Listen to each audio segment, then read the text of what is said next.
Buenas tardes. Nos tocó bailar con la más fea o el más feo a la hora cuando nuestra atención está por allá en otro lado, pero vamos a tratar de que nos quede algo de este panel. Buena fortuna se planeó para tocar uno de los puntos que son más polémicos en este momento. Un saludo fraterno y caluroso a este gran equipo de gobierno y de administración al cual me honra pertenecer. Realmente ha sido muy grato para mí conocer a muchos de ustedes, algunos ya los conocía, de ver a nuestros directores, magistrados, jueces, servidores judiciales, todos trabajando por salir adelante. Nos han golpeado duro, son días aciagos, pero son oportunidades maravillosas para mirarnos hacia adentro, para reflexionar, para pensar en clave de ética, para pensar qué hemos hecho bien y qué hemos hecho mal, y para pensar que sin esta administración, sin esta organización y sin esta estructura, la justicia se queda coja y no puede andar. Realmente la feliz iniciativa de nuestra presidenta Marta Lucía Olano de ponernos a conversar, a reflexionar sobre un tema que toca no a la justicia, sino al ser humano, al individuo, a saber qué es lo que debemos hacer, qué es honesto, qué es íntegro y qué es transparencia, pues amerita hacer un poco el sacrificio ahora y ponernos a… Ojalá haya muchas preguntas y ojalá las podamos resolver.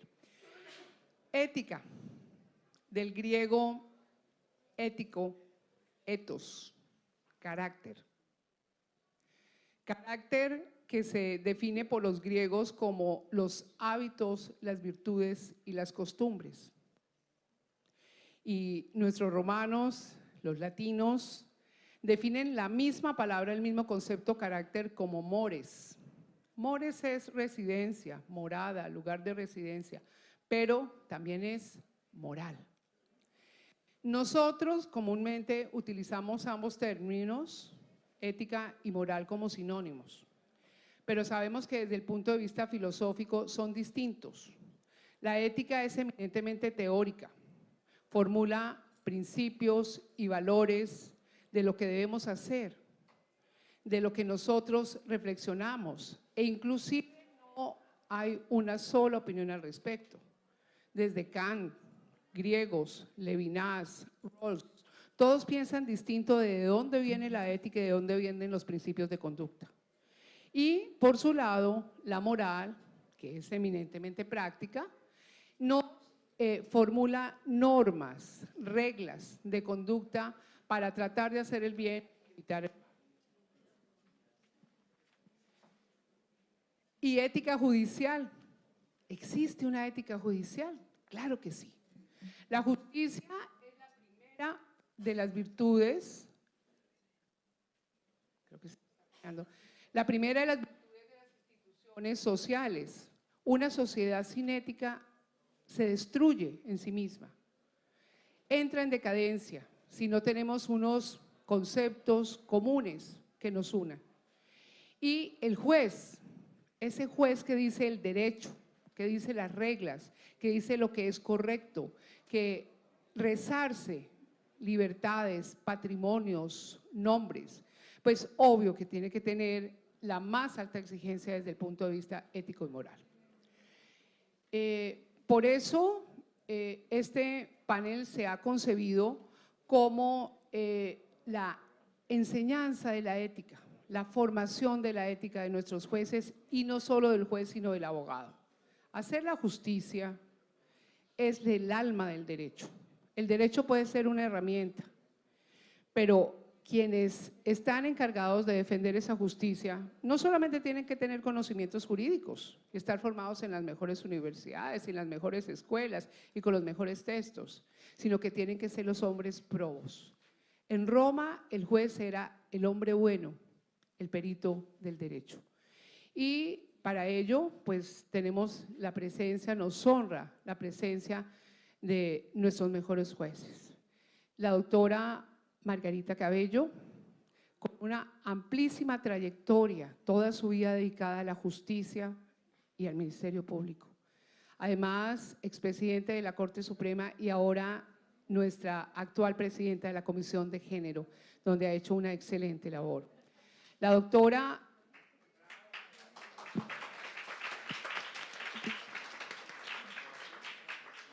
nuestra insigne magistrada del Consejo de Estado, tal vez la más completa, porque ella no solamente ejerció el derecho por muchos años como la mejor litigante, ha sido administradora de justicia, es una maestra de todos nosotros y pues está en el Consejo de Estado. Hemos visto cómo nuestro presidente del Consejo de Estado nos contó todo lo que están haciendo allá para ganar en integridad y en transparencia. Muchas gracias por aceptar nuestra invitación.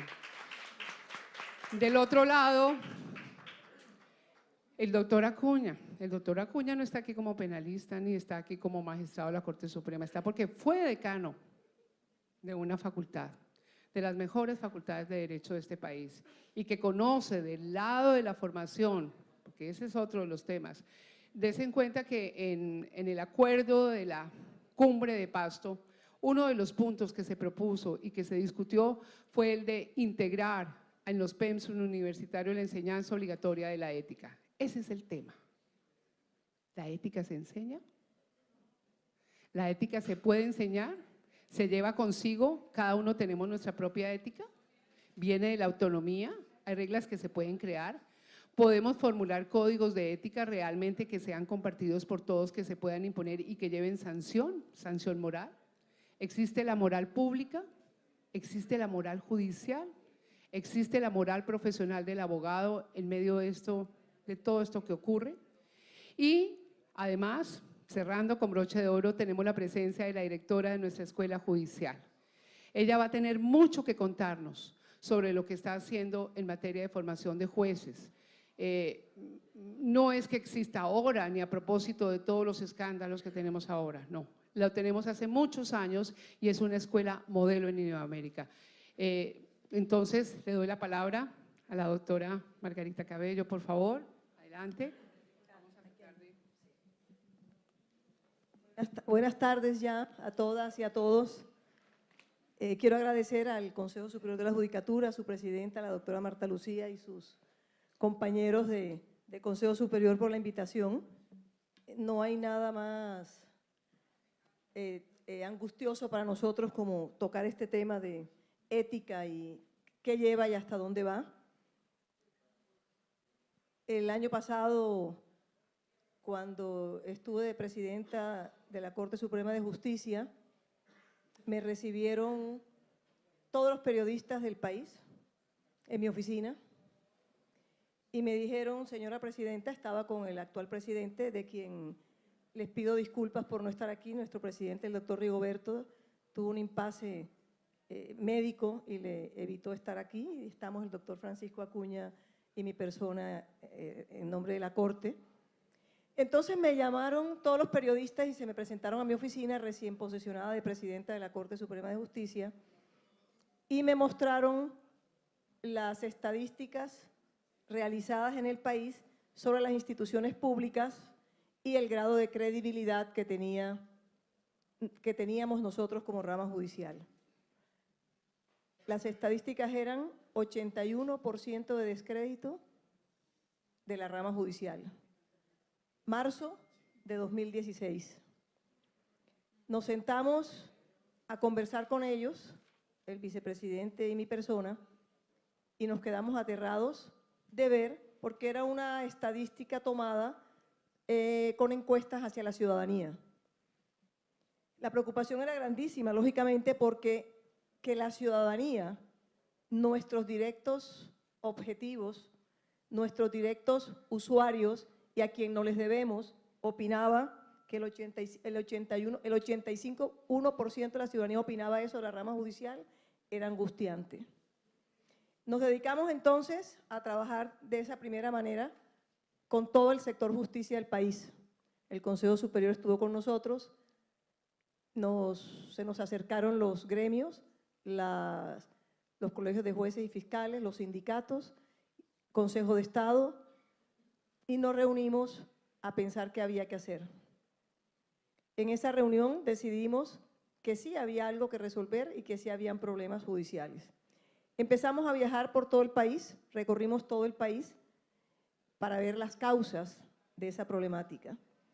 Y cuando llegamos a cada región, empezamos a preguntarles a los directores seccionales, a los presidentes de tribunales, a los empleados de la rama judicial, ¿qué ocurría?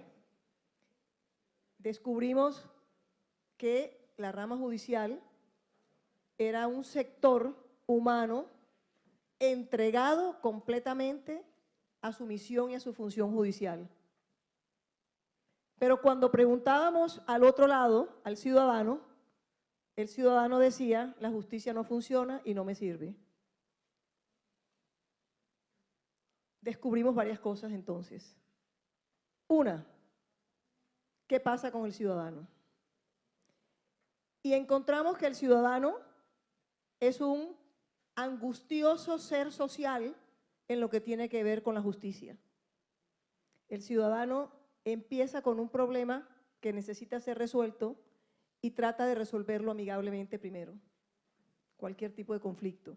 Cuando no logra resolverlo amigablemente, empieza el camino o el viacrucis de ver cómo resuelve su problema. Poníamos un ejemplo, y lo puse en alguna otra ocasión, de un ciudadano que tuvo problema con su vecino. Ese vecino no les resolvía, le ponía en la puerta, etcétera, etcétera. ¿Qué hizo el ciudadano luego de que su vecino amigablemente no le solucionaba el problema? Se fue al administrador del edificio a pedir que lo citaron a asamblea, se hizo más difícil el problema, se fue entonces a tratar de solucionarlos con amigos de ambas partes, no se pudo, fue a la comisaría a resolver el problema, le negaron, no se pudo, llamó a la policía a resolver el problema, no pudo, etcétera, etcétera, etcétera, las vías lógicas extrajudiciales para solucionar su conflicto.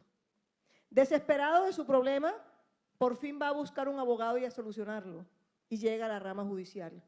¿Cómo llega ese ciudadano que es quien va después a notar nuestras preocupaciones y va a decir funciona o no funciona la justicia?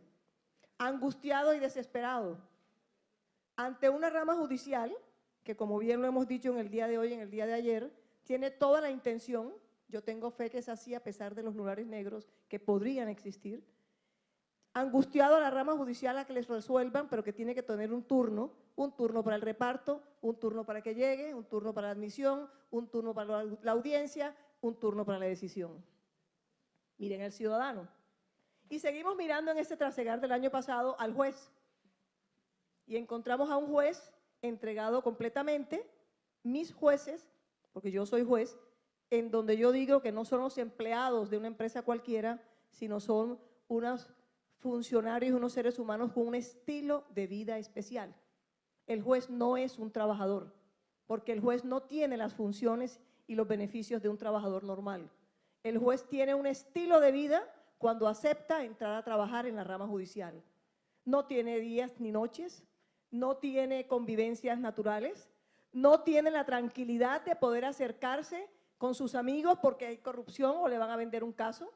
Ya no puede trabajar cuando salga de ser funcionario judicial, porque entonces si trabaja como asesor es peligroso, si trabaja como abogado litigante va a pedir beneficio a sus compañeros, etcétera, etcétera. Es decir, no tiene una buena seguridad social, no tiene beneficios, un juez no puede ir a pedir un préstamo dentro de unas facilidades para comprar una casa, para comprar un carro, no tiene una serie de circunstancias, si se enferma le pagan el 75% de su salario básico, más no el salario real, etcétera, etcétera. Es decir, un ciudadano angustiado y un juez tratando de resolver también dentro de un ámbito, sin buscar culpables, no es esa la intención ni lo que hicimos nunca, dentro de un ámbito de trabajo, dentro de su propio estilo de vida, angustioso para tratando de resolver.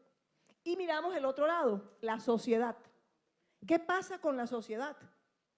Un relajamiento total de los comportamientos en donde también encontramos que ya hoy en día y cada día más el ciudadano está más relajado dentro de los puntos de vista éticos y dentro del punto de vista de transparencia.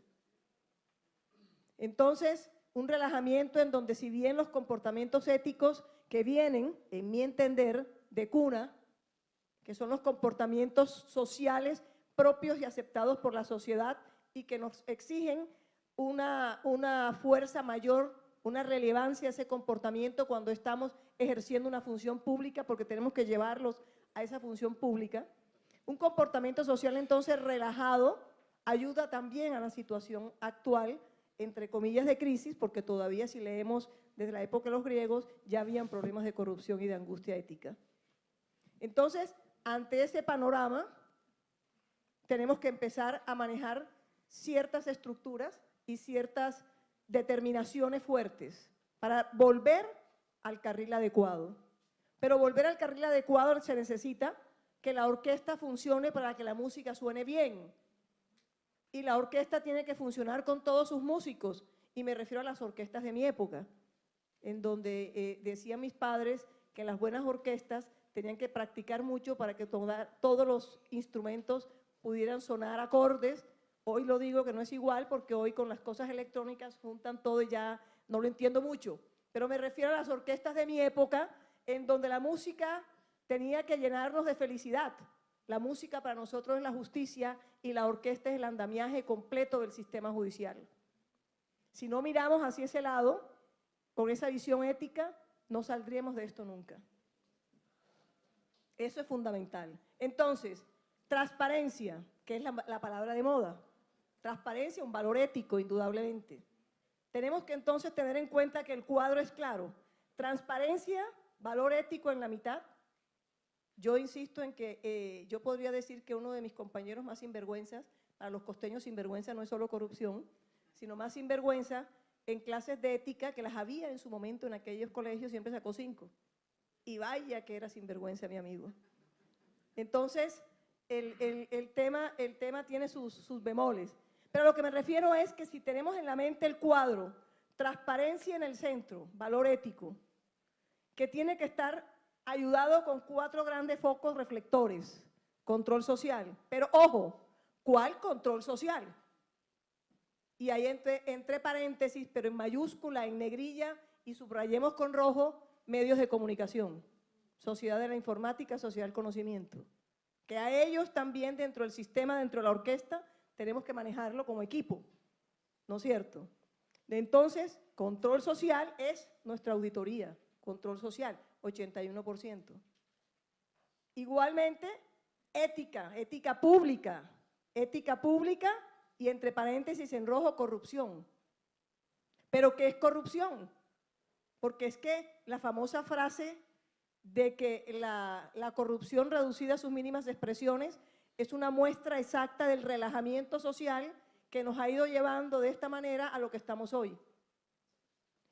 Y aquí en este punto digo, por eso necesitamos reglas y por eso necesitamos en transparencia apretar nuestros reglamentos, mirar cómo está el código de ética, porque si bien tenemos en nuestro comportamiento connatural de seres humanos buenos, el ser éticamente correctos, cuando el relajamiento social se va moviendo, ese comportamiento connatural y de educación también se va relajando.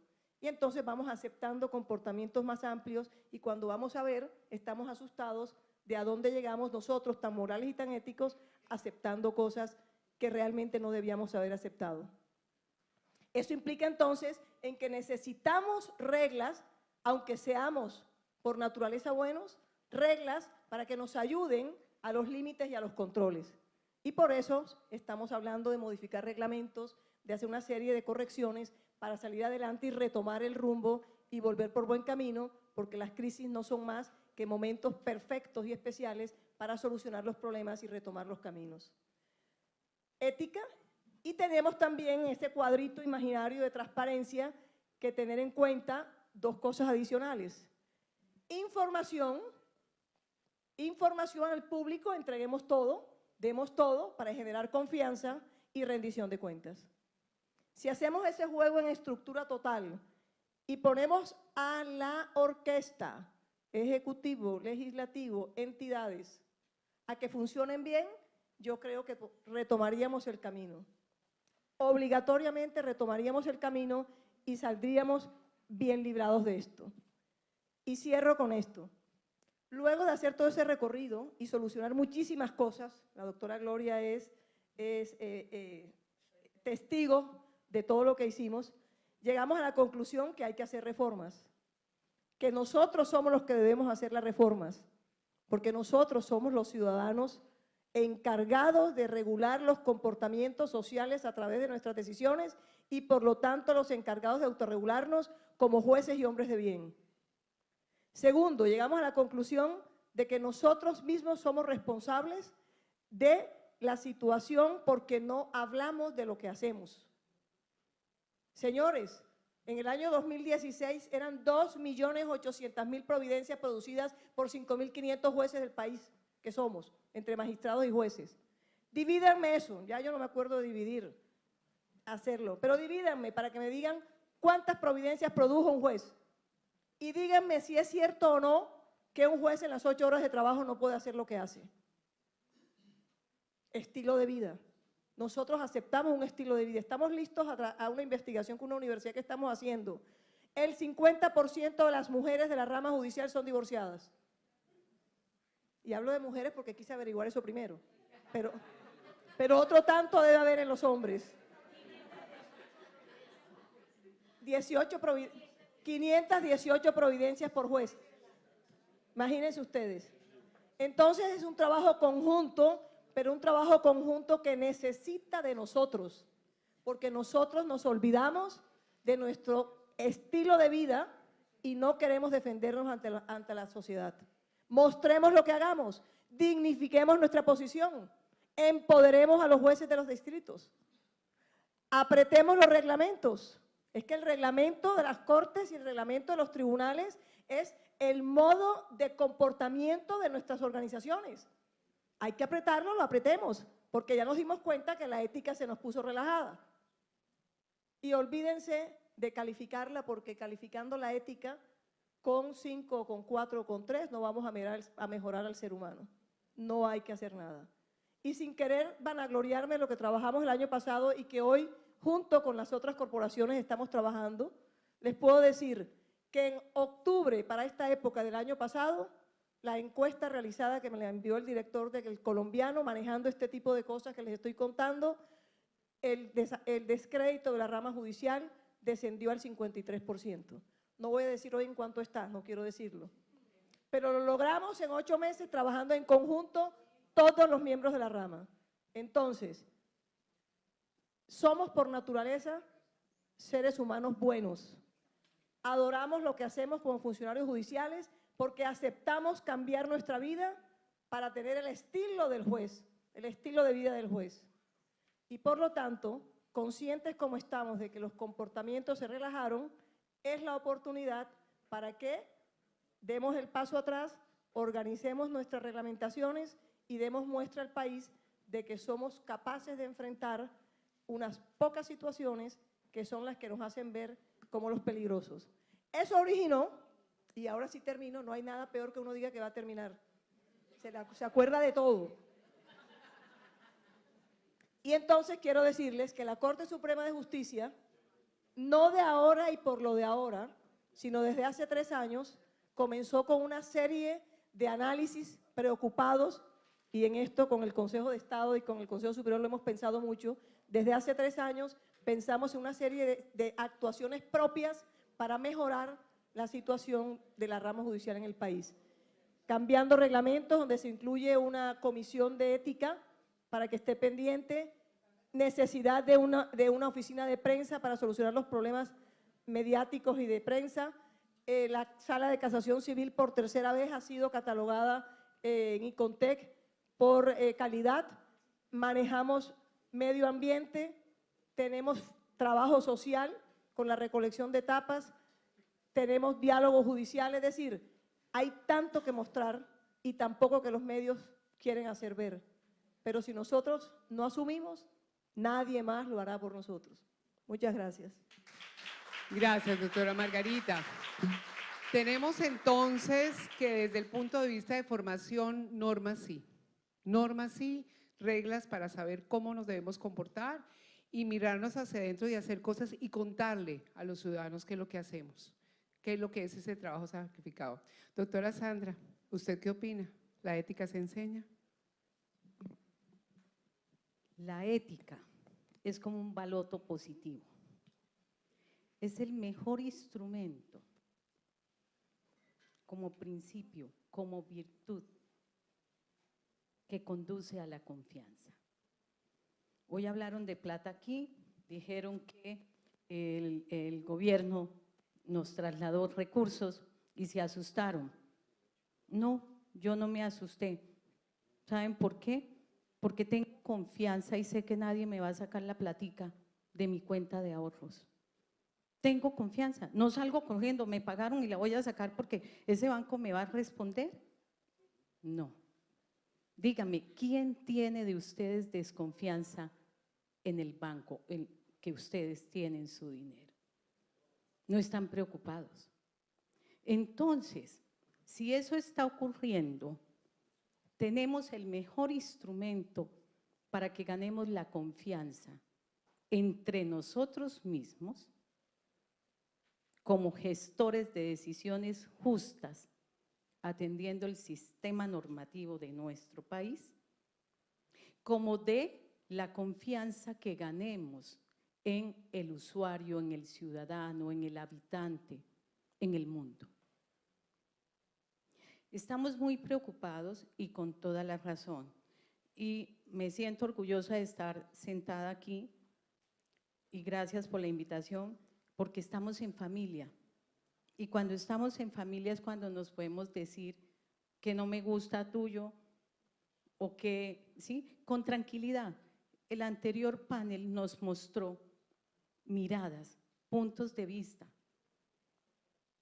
Cómo lo mira la doctora Vicky, que es una juez, cómo lo veía nuestro magistrado del Tribunal Superior, parecieran distintas, pero todas reclaman algo, que es lo que reconoce a través de lo que ha hecho la Corte, la doctora Margarita, de la poca credibilidad que había y lo que hay que ir haciendo. Entonces, desde el Consejo de Estado, complemento en el sentido de los propósitos que tiene el Consejo de Estado, además como miembro de la Comisión de Transparencia y además como facilitadora de la escuela judicial, en reconocer de manera inicial cosas que aquí ya se han dicho, pero que desde lo que había planeado expresarles a ustedes, encuentro que son temas que hoy provocan el riesgo de no dar decisiones oportunas o justas dentro de nuestro sistema o ser más eficientes y demás. Encuentro tres componentes que desde la gestión del conocimiento debemos abordar y que, como digo, las tenía pensadas, pero se me fortalecen aún más con lo que he oído. El primer punto, el juez de hoy. Ese papel de cuál es el juez de hoy. Somos servidores públicos, lo dijo la doctora Lucy Janet ayer, pero somos unos servidores públicos de una connotación y naturaleza especial. Y al ser tan especiales, implica virtudes que algunos pueden entender como un sacrificio, disponer de más tiempo, quitarle tiempo a nuestra familia. Todo eso hay que arreglarlo, hay que ver cómo. Pero tenemos unas virtudes que las llamamos sacrificios porque tenemos que definirle a las personas el derecho. Miren ese papel tan importante, somos Dios en la tierra. Porque yo le defino si usted es homicida, yo le defino si usted tiene derecho a su pensión, si tiene derecho al alimento. Ese punto, ¿cuál es ese juez que tenemos que tener hoy? El segundo, perdón, allí en el mismo del juez que tenemos que tener hoy, va ligado mucho al concepto de derecho que tenemos en nuestro sistema normativo. Respeto a nuestros ilustres Alexei, Rox, Working. Y eso se daría muy poco y se ha dado muy poco. Pero si yo quiero sacar esta decisión de tal manera, hasta interpreto mal a estos juristas y académicos, simplemente para, estirando el criterio de la ponderación o de la armonización, sacar ese fallo así. Entonces, vuelvo y repito, debemos fortalecer en gestión del conocimiento, filosofía del derecho. Ética. Ética, yo decía que es un baloto. Hagan de cuenta cuando como el esposo llega a felicitarlo a uno de cumpleaños y llega cantidad de globos, amarillos, azules, rojos. La ética tiene una cantidad de principios, de herramientas hermosas. Así como me pongo el rayito morado, el rayito verde y quedo linda. La ética tiene, y los tenemos en el Código de Ética Iberoamericano, y los tenemos en muchos de los acuerdos y reglas que tenemos desde la Constitución, artículo 209. La eficiencia, la celeridad, la transparencia, todo ello. Entonces, aquí es donde yo digo que tenemos que pensar en ese juez de hoy. El segundo punto que también está ligado es la seguridad jurídica, que está ligado a este argumento anterior. La seguridad jurídica se ha perdido. ¿Por qué? Porque no es porque el sistema normativo no sea bueno, sino porque nos damos a la tarea de interpretar de manera directa la Constitución, desconociendo que la Constitución tiene una cadena de sistema que se desarrolla a través de la ley y el reglamento. Y entonces, ¿qué hacemos? Cogemos la tutela y entonces yo a la doctora Margarita le revoco su decisión hermosa a través de una tutela. Tenemos que hablar claro, estamos en familia. El juez de tutela, atendiendo que protege un derecho fundamental, un mínimo vital, ordena darle una pensión a una persona porque tiene 90 años, pero no ha mirado si tiene los requisitos para concedérsela. O nos revoca la decisión, pero no ha mirado desde esa órbita. ¿Pero por qué? Vuelvo y repito, porque desconocemos e interpretamos la Constitución, la aplicamos de manera directa sin analizar cómo la misma Constitución dice cómo se desarrollará los principios, garantías, derechos y demás que ella postula. Las acciones constitucionales.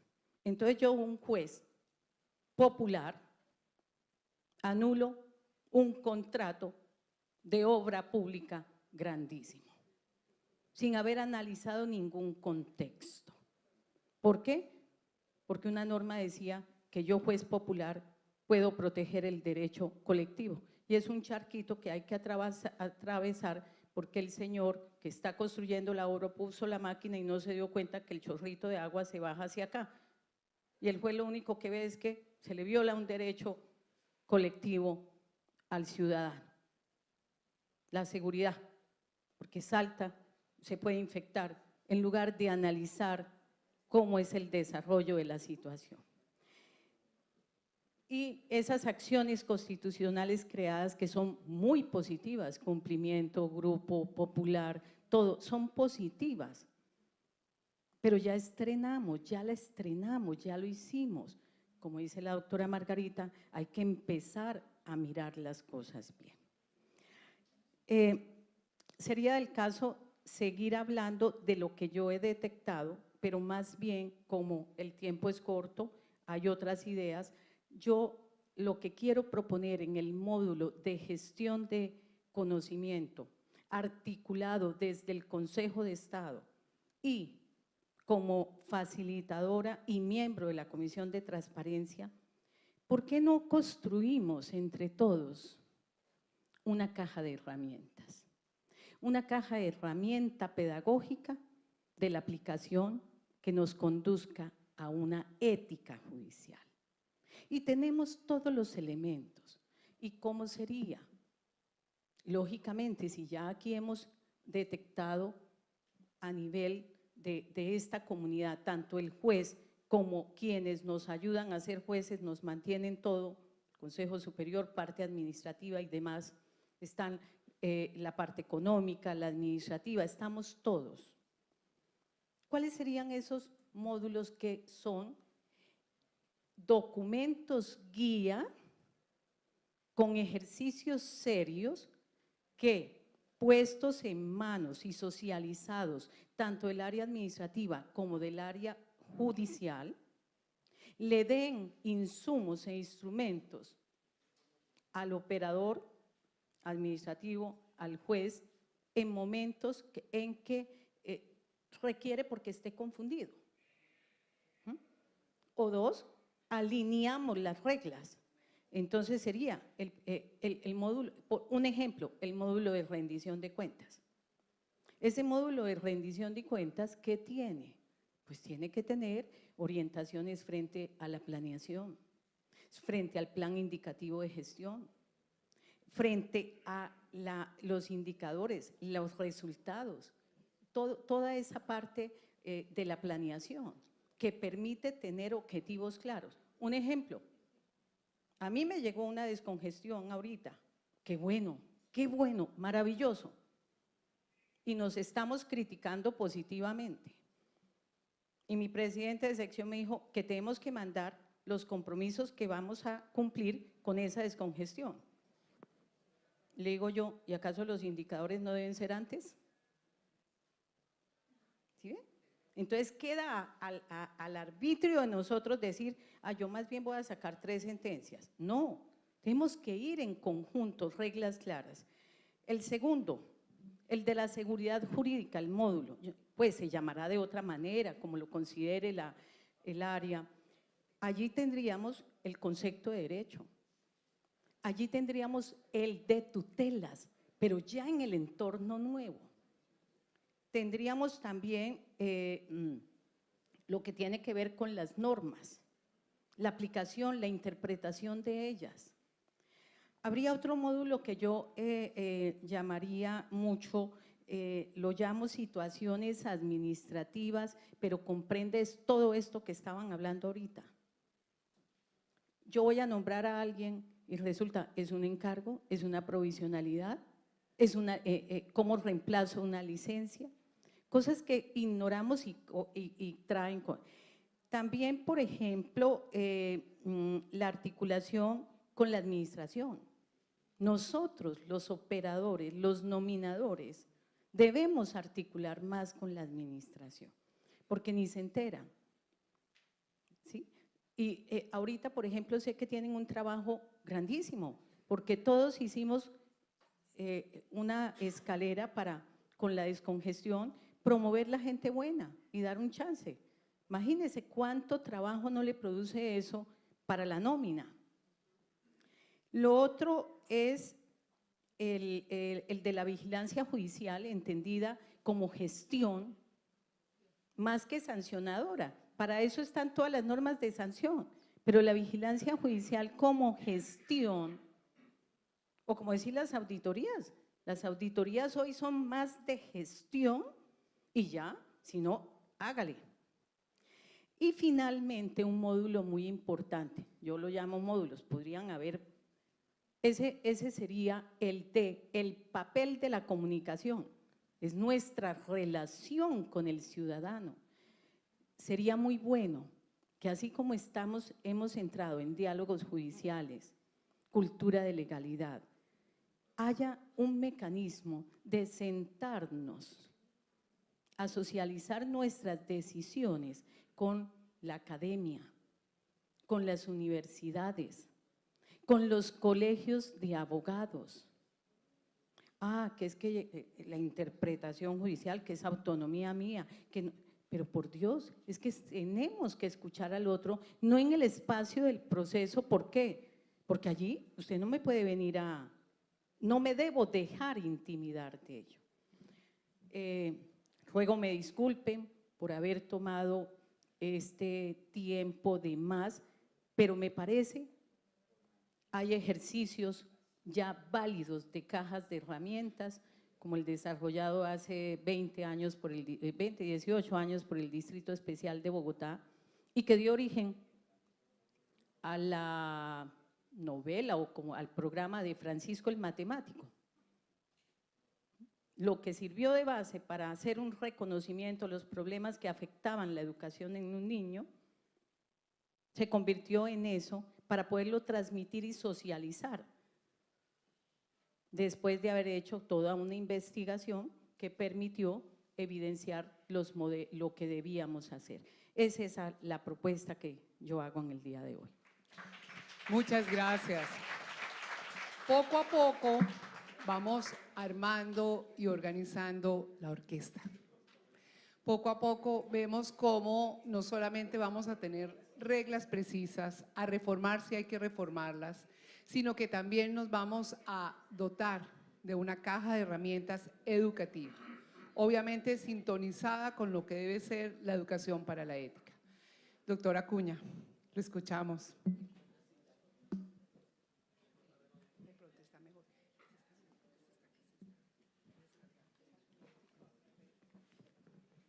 Desde un comienzo me indicaron que tenía 10 minutos. Yo, considerando que es antiético hablar a esta hora y antes de almuerzo, entonces sencillamente dije que iba a ceder la mitad de mi tiempo a la doctora Margarita y así se lo tomó. Voy en 30 segundos de los 5 que dije, pero voy a aprovechar 30 segundos para agradecer que me liberaron de hablar de la ética judicial porque me invitaron, fue como docente. Entonces eso ya me releva a mí de muchas situaciones de las cuales podríamos conversar.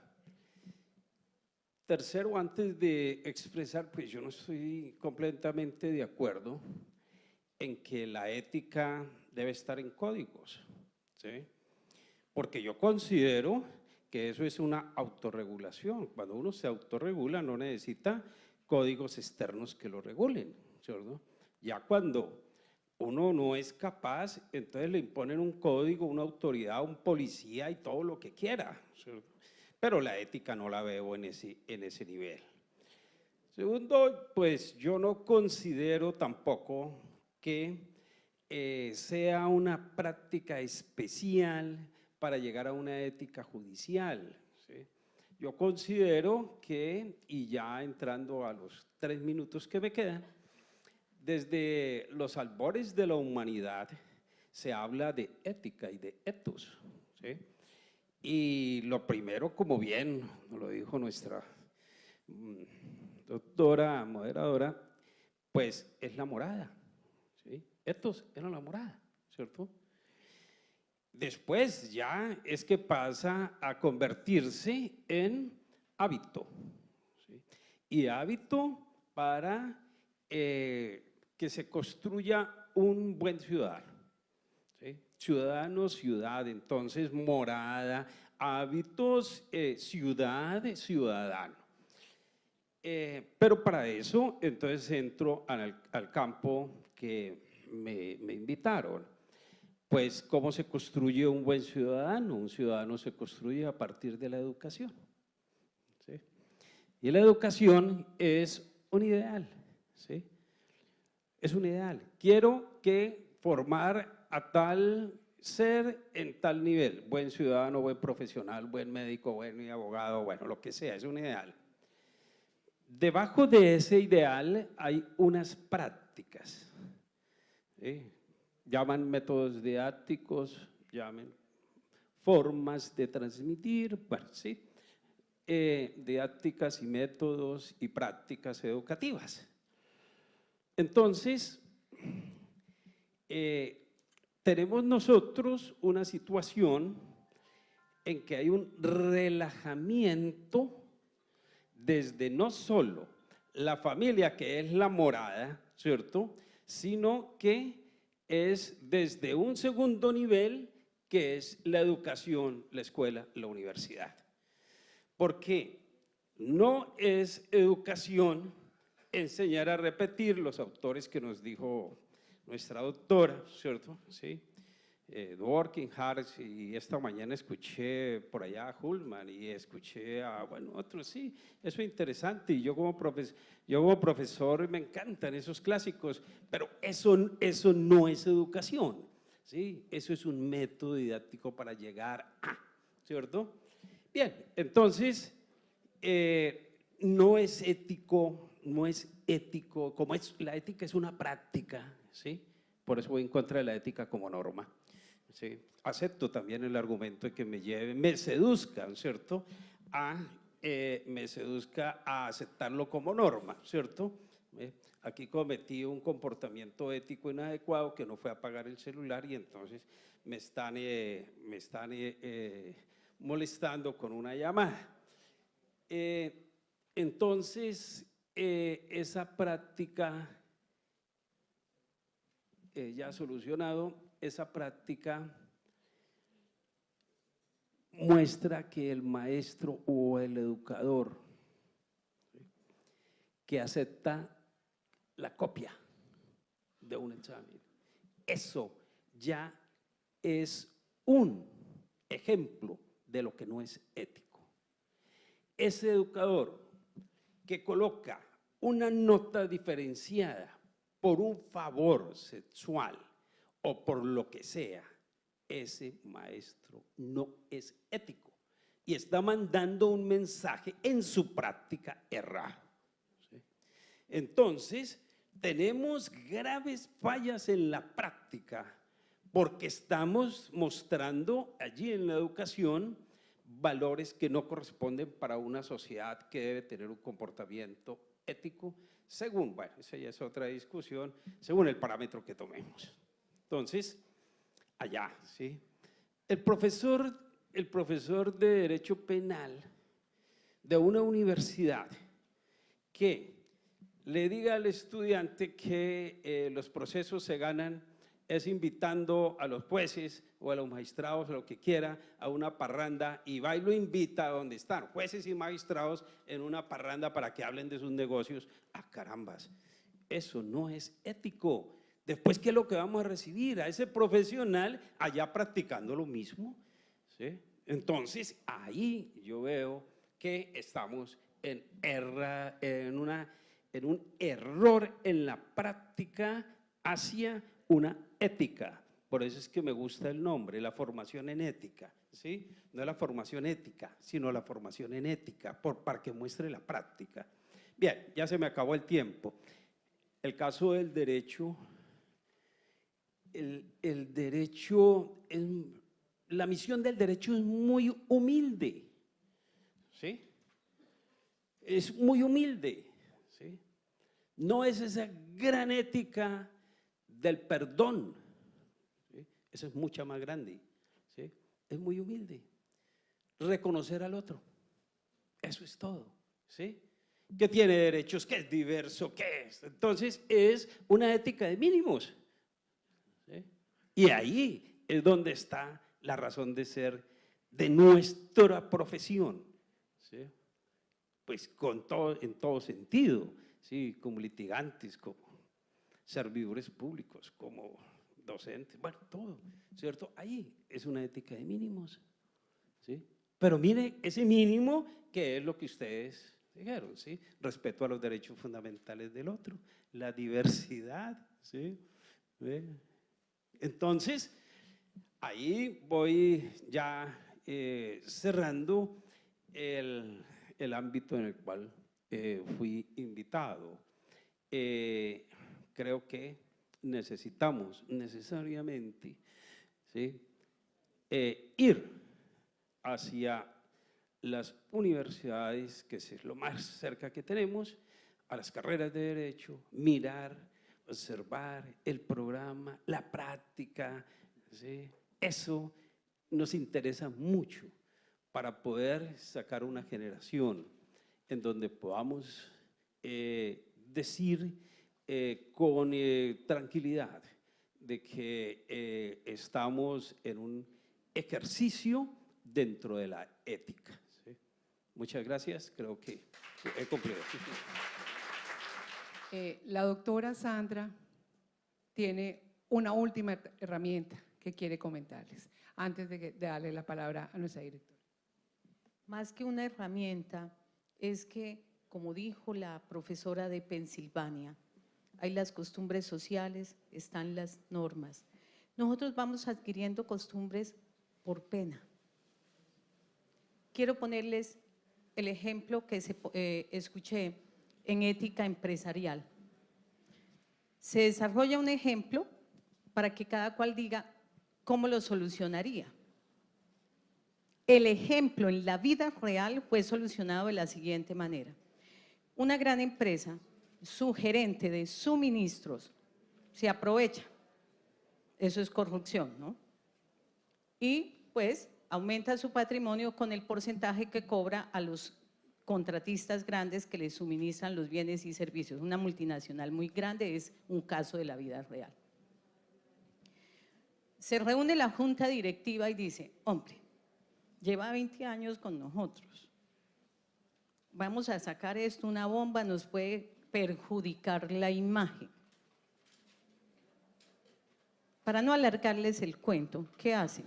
Llaman al gerente, al manager de suministro, le dicen, mire, la política de la entidad va a cambiar, parece que de pronto vamos a vender y no queremos causarle un perjuicio, usted que ha hecho tanto por nosotros. Queremos que usted termine su relación laboral con nosotros, vamos a darle una indemnización de tanto. ¿Lo lanzaron para dónde? Para arriba. Cuando lo han debido es sacar y denunciar penalmente. Gracias. Sí, gracias. Doctora Mari Lucero, queremos escucharla. ¿Qué tenemos en la Escuela Judicial en materia? Muchas gracias. Un agradecimiento especial, doctora Sáchica, por tenerme en cuenta para conformar su panel. La Escuela Judicial, bajo las directrices y las políticas del Consejo Superior de la Judicatura, que tiene la enorme responsabilidad de formar, de capacitar a los jueces, magistrados y empleados de la rama judicial, dentro de su formación inicial y continua, destaca la estructuración del 7º concurso para jueces y magistrados. Y como ya no queda tiempo, me voy a reducir a los 5 minutos, quiero hablar de 2 componentes de ese 7º concurso. Una parte general, una parte especializada. Parte general que contempló 6 mesas de trabajo.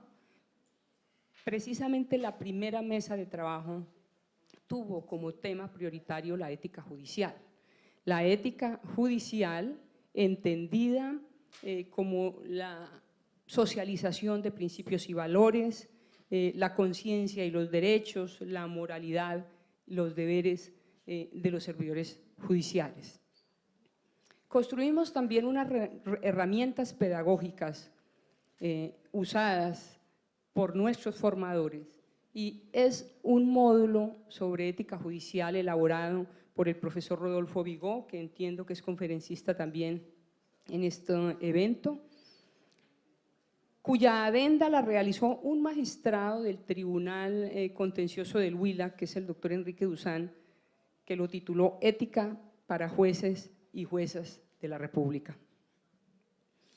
Ese componente y con esos insumos que han trabajado todos los que me han antecedido en la Escuela Judicial, hemos elaborado también dentro del plan de formación, antes de los hechos que hoy cuestionan la justicia colombiana, pensamos en la elaboración de un módulo sobre ética judicial, pero no un módulo de contenidos teóricos, simplemente académicos, porque estoy de acuerdo con el profesor Moisés Wasserman, exrector de la Universidad Nacional, en que la ética no se enseña.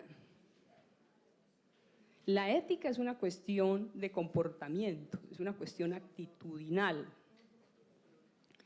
los códigos que llamamos, o mal llamados de ética, como el Código Único Disciplinario, la Ley 734, como el Código para los Abogados, la Ley 1123, incluso el Código Iberoamericano de Ética Judicial, son contenidos de prevención que describen conductas en las que no deben incurrir los servidores públicos.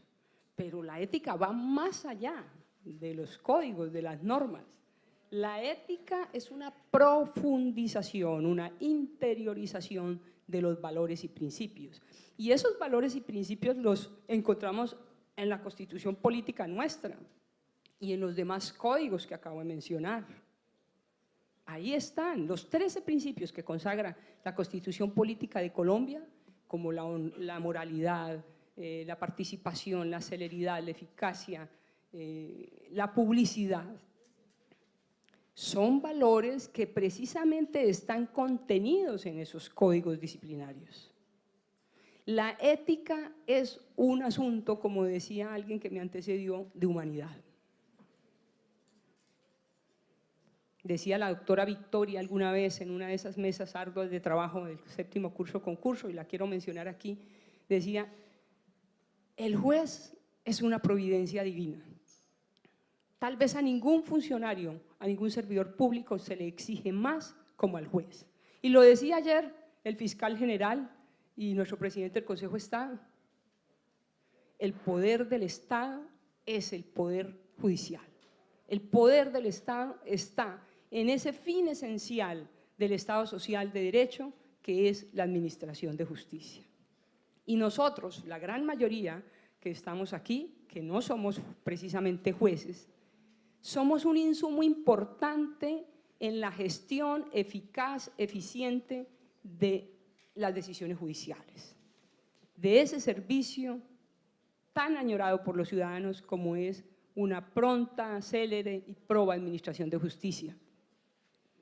En ese entendido, el Consejo Superior de la Judicatura, a través de la Escuela Judicial, introdujo una novedad en este 7º curso concurso, que fue la contratación de la Universidad Nacional Abierta y a Distancia, precisamente porque no contamos con una plataforma tecnológica que nos pueda brindar y virtualizar los contenidos de algunos módulos que fueron el insumo esencial en el desarrollo del 7º curso concurso.